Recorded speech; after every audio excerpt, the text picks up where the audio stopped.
Halo, selamat malam dan selamat datang di NM episode malam minggu.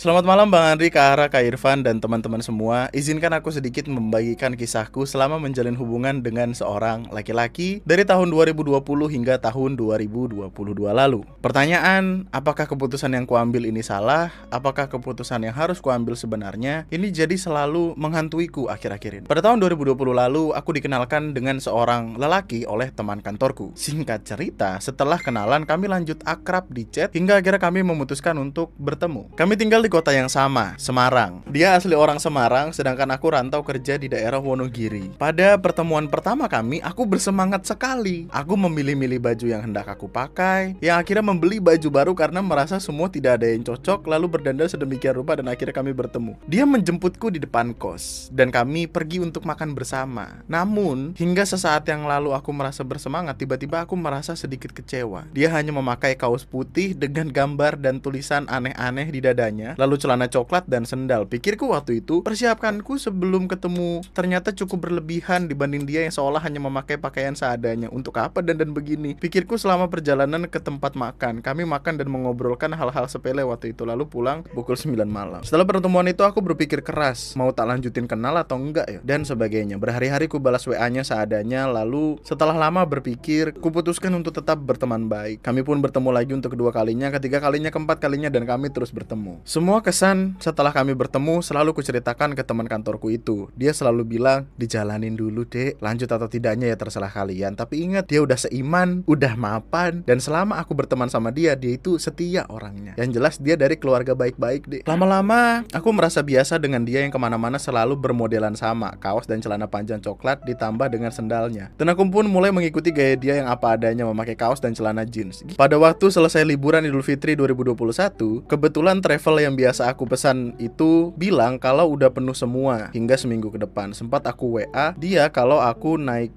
mau naik bus pulang ke Semarang karena travelnya udah full booking. Lalu dia menawarkan diri untuk menjemputku ke Wonogiri. Kupikir hanya bercanda, namun ternyata dia sungguhan mau jemput. Dia minta aku Sherlock. Terakhir kami WA-an pukul 12 siang dan tiba-tiba pukul 4 sore dia udah sampai di rumahku. Dia disambut baik oleh ibu bapakku, cerita kesana kemari. Di belakang bapakku bertanya, agamanya apa? Kerjaannya apa? Orang tuanya kerjanya apa? Saat itu aku goyah. Selain agamanya, aku tidak tahu apa-apa tentang dia. Bahkan aku tahu kerjanya dia dari temanku kerja. Dan setelah 1 tahun kami bersama, dia bahkan tidak bercerita tentang dirinya sendiri. Aku baru menyadari itu. Bapakku merasa aneh dengan itu. Begitu juga dengan ibuku. Kami berangkat pukul 7 malam. Di jalan aku hanya merenung. Ternyata selama 1 tahun ini, kami tidak pernah ada perkembangan apapun selain ngomongin hal remeh setiap kami bertemu, hingga kami melupakan hal penting yang seharusnya kami tahu. Namun setelah aku pikir-pikir lagi, aku selalu terbuka mengenai keluargaku padanya. Aku selalu menceritakan pertengkaran di keluargaku padanya. Aku berpikir, apa aku selama ini hanya melangkah sendirian? Apa aku saja yang sudah terlalu terbuka? Karena aku pikir-pikir, dia tidak pernah sekalipun menceritakan keluarganya kepada aku. Begitulah hari itu berakhir, berlalu begitu saja. Namun, aku merasa dia telah berjuang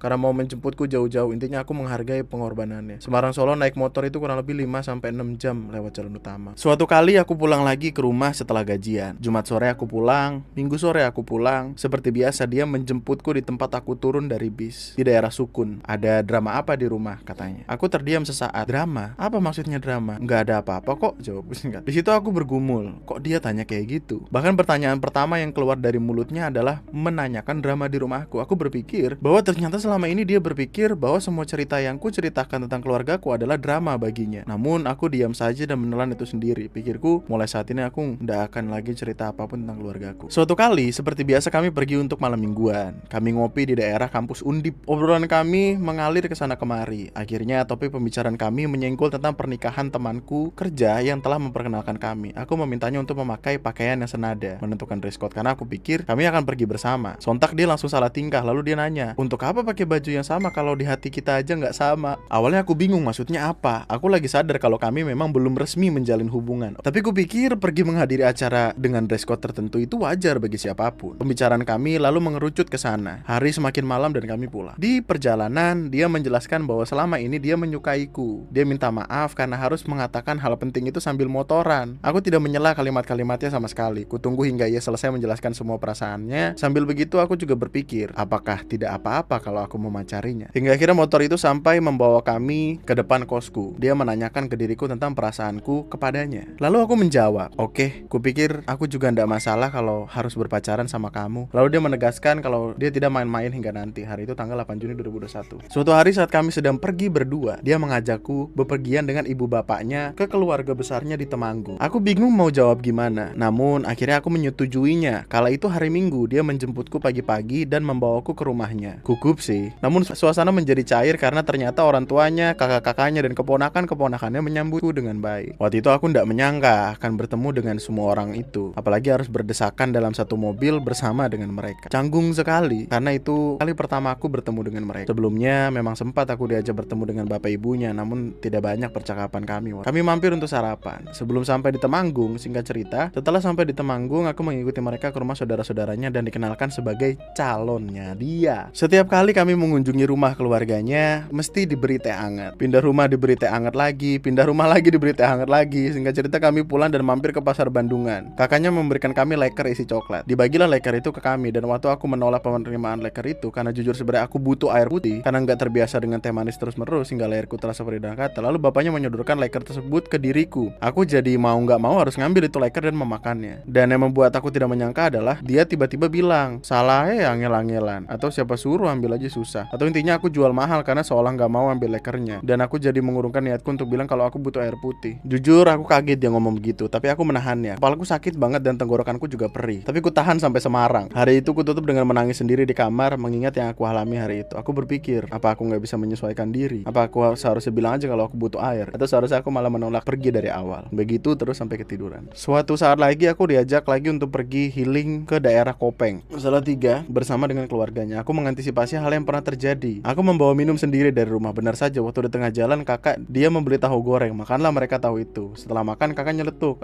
ngene iki ya seret. Ini tuh seret kalau nggak ada air gitu. Dan dengan arogannya aku mengeluarkan botol minumku dan ku minum sendiri dan ku sodorkan ke dia untuk diminum. Katanya, loh kamu bawa minum toh? Aku hanya mengangguk. Singkat cerita, perjalanan saat itu berjalan biasa saja. Hanya saja sewaktu pulang kakaknya mengomentari mbak-mbak yang melintas menyalip mobil kami. Banyak itu mau nanam jagung apa gimana sih kok pakai sepatu setinggi itu? Dan kalimat itu disusul dengan tawa seisi mobil. Biasanya petani jagung kalau mau nanam jagung pakai tongkat yang dipakai untuk melubangi tanah. Jadi sepatu heels yang biasa dipakai mbak itu dianalogikan dengan tongkat itu. Pikirku, apa salahnya memakai sepatu heels? Aku seorang sekretaris yang mana harusnya keseharianku ya pakai sepatu heels. Pantas waktu pertama kali dia melihatku pakai sepatu heels dia bilang, wah kayak polisi aja sepatumu. Aku hanya geleng-geleng melihat situasi dan tidak terlalu kuambil pusing. Waktu berlalu seperti biasa, hubungan kami semakin dekat. Suatu hari di bulan November dia mengatakan padaku jika akhir tahun ingin membawa keluarganya menemui keluargaku di Wonogiri. Aku bingung dengan hal itu. Kami memang berpacaran dan saling tahu keluarga, namun rasanya aku tidak siap untuk mempertemukan kedua keluarga. Kami baru berpacaran sekitar 5 bulan dan bagiku itu terlalu cepat. Aku bilang terus terang kalau aku tidak siap dan dia mau mengerti saat itu. Namun pada bulan Desember dia meyakinkan aku lagi supaya keluarganya bisa bertemu dengan keluargaku pada akhir tahun. Aku kembali menolak hal tersebut. Kali ini aku lebih bijak. Aku menjelaskan tentang kondisi keluargaku, kondisiku juga. Aku baru merasakan hidup dari uangku sendiri tahun 2020. Aku baru merasa bebas atas hidupku dan gak mau secepat itu harus terbelenggu kembali dalam kehidupan pernikahan. Adikku juga butuh kuliah. Jika keluargaku punya tabungan dia pasti akan menguliahkan adikku, bukan untuk menikahkan aku. Kala itu dia bilang kalau dia mengerti. Namun pada bulan Januari dia bilang lagi kalau dia mau menceritakan hal penting kepadaku. Aku sudah merasa kalau dia akan membicarakan tentang hubungan selanjutnya itu lagi. Ternyata benar. Dia bercerita kalau bapaknya sudah membongkar satu kamar yang katanya akan digunakan aku dan dia kalau sudah menikah nanti. Aku merasa semakin tidak enak hati namun kutahan. Lalu pada awal bulan berikutnya dia ikut aku pulang ke Wonogiri yang kebetulan di rumahku sedang acara ibadah lingkungan. Dia membantu ibuku mempersiapkan tempat dan sebagainya. Saat itu aku merasa dia bisa diandalkan, santun dan bisa membawa diri saat bersama ibuku. Namun entah apa yang dipikir oleh ibuku, ibu bercerita tentang kelamnya kehidupan masa lalu kami, tentang bagaimana sulitnya kondisi kala melahirkanku dan hal-hal pribadi lainnya. Jujur aku kecewa dengan ibuku. Hal yang membuat aku kecewa adalah karena dia tahu terlalu banyak tentang aku sementara dia tidak pernah berusaha untuk memberitahu tentang dirinya. Kala itu aku merasa dilucuti, aku semakin merasa tidak nyaman dengannya. Entah bagaimana ibuku dan dia berkomunikasi, intinya ada percakapan di mana ada kalimat bibirku seksi seperti bapak karena bentuknya yang nyigar, bibirku bawah belah tengah seperti Lee Jong Suk. Dimana setelah itu dia terus-terusan melihat bibirku dan bilang kalau semakin dilihat semakin bibirku terlihat seksi. Pada bulan berikutnya dia kembali mengungkit tentang ingin membawa keluarga. Aku bingung dengan hal tersebut dan aku merasa sudah kehilangan kesabaran, namun aku masih bisa menahannya. Suatu saat dia menawariku untuk camping di daerah Ungaran bersama teman-teman kerjanya, yang mana mereka sudah memiliki keluarga semua. Aku tidak tahu maksudnya apa, namun aku merasa ada yang tidak benar, pikirku. Atau malah aku yang berpikiran terlalu sempit. Aku mencoba untuk bercerita kepada teman kerjaku yang mengenalkan dia dan kami berpikiran sama. Hubungan kami tidak sejauh itu untuk bisa camping bersama. Toh aku juga belum pernah dikenalkan dengan teman-temannya. Apakah aku harus camping dengan orang-orang yang asing itu? Mungkin akan beda cerita kalau benar-benar yang orang asing yang setelah acara kita tidak bertemu lagi. Intinya aku bergumul sendiri dengan hal tersebut. Lalu aku memutuskan untuk pulang ke Wonogiri. Sekalian aku jadikan alasan untuk menolak ajakannya tersebut. Setelah beberapa bulan kami tidak bertemu karena dia tugas di luar kota, entah kenapa aku merasa damai. Aku sering pergi dengan teman-temanku kerja, entah itu nonton, nongkrong di kafe. Intinya itu lebih nyaman daripada pergi dengan dia. Pada waktu aku memutuskan untuk pertama kali menerima ajakan temanku untuk ikut nobar, aku pergi seperti biasa dengan kaos dan celana jeans. Namun setelah aku lihat penampilan teman-temanku yang pakai baju yang bagus, sebetulnya teman-teman tidak ada yang menyinggung perihal pakaianku, namun aku merasa sendiri kalau aku aneh dan lusuh.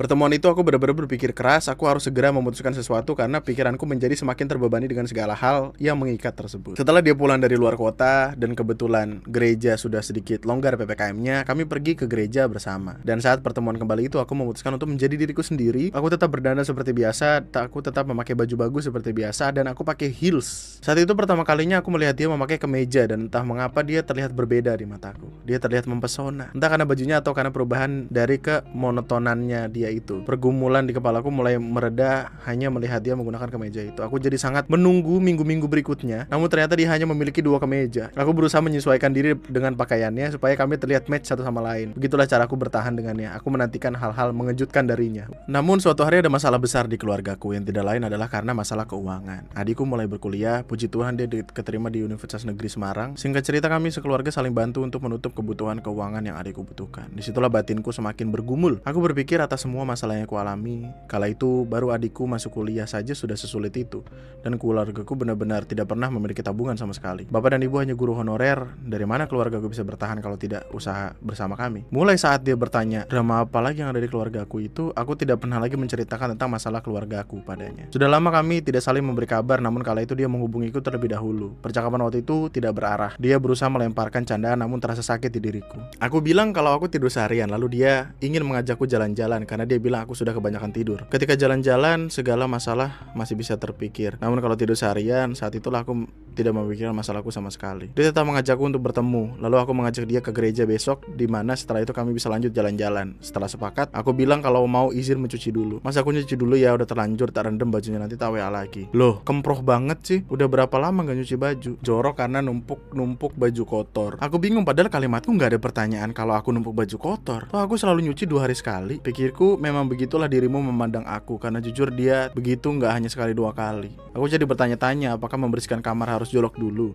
atau aku saja yang aneh karena nyuci atau bersih-bersih rumah, dimana kadang walaupun kamarku yang masih bersih harus kutata ulang lagi untuk mencari kesibukan di weekend. Aku langsung frontal ke dia tentang pernyataannya yang menganggap jorok, namun dia malah bilang ketidaknyambungan itu karena kami kurang komunikasi. Saat itulah tekadku untuk segera mengambil keputusan itu bulat. Hari esoknya saat kami ke gereja bersama, aku mulai gelisah dan aku memutuskan hubungan kami setelah selesai ibadah. Aku sama sekali tidak gentar menceritakan semua yang kualami dan struggleku sendirian, tentang aku tidak bisa menikah secepat itu, tentang aku yang merasa lebih baik fokus ke keluarga. Dan jujur setelah semua itu aku merasa lega, seolah sampai menyumbal kepala keluar semua. Namun tentu dia tidak mau putus. Dia berusaha mempertahankan. Kala itu yang bisa kukatakan padanya hanyalah aku ingin fokus ke keluargaku. Aku ingin membantu membiayai sekolah adikku. Aku penopang keluargaku. Aku bertekad apapun yang dikatakan setelah itu, itulah akhir dari hubungan kami. Menurutku sama sekali tidak bisa mengatakan segala kekurangan dia yang aku benci. Aku tidak bisa mengatakan bahwa aku benci penampilanmu. Namun aku menyalahkan diriku dan keluargaku atas penyebab permasalahan itu. Namun setelah itu aku lebih enjoy dan merasa bebas. Setiap kali aku akan beli high heels, aku selalu mengingatnya. Namun aku bisa tersenyum saat itu karena aku bisa menjadi diriku sendiri. Aku lebih confident saat tampil cantik, bukan memakai kaos dan celana panjang ke semua acara. Dulu sebelum bertemu dia, aku tidak pernah tahu jawabannya kalau ditanya kriteria aku seperti apa. Namun setelah bertemu, aku bisa menggambarkannya. Kriterianya adalah aku akan mencari pasangan hidup yang bisa membuat membuat aku nyaman dan percaya diri, entah itu di depannya ataupun orang lain. Dan yang paling penting adalah yang mau mendengarkan celotehanku tanpa memandang rendah diriku dan mau berbagian celoteh. Dan Bang Andri, apakah menurut Bang Andri keputusanku salah?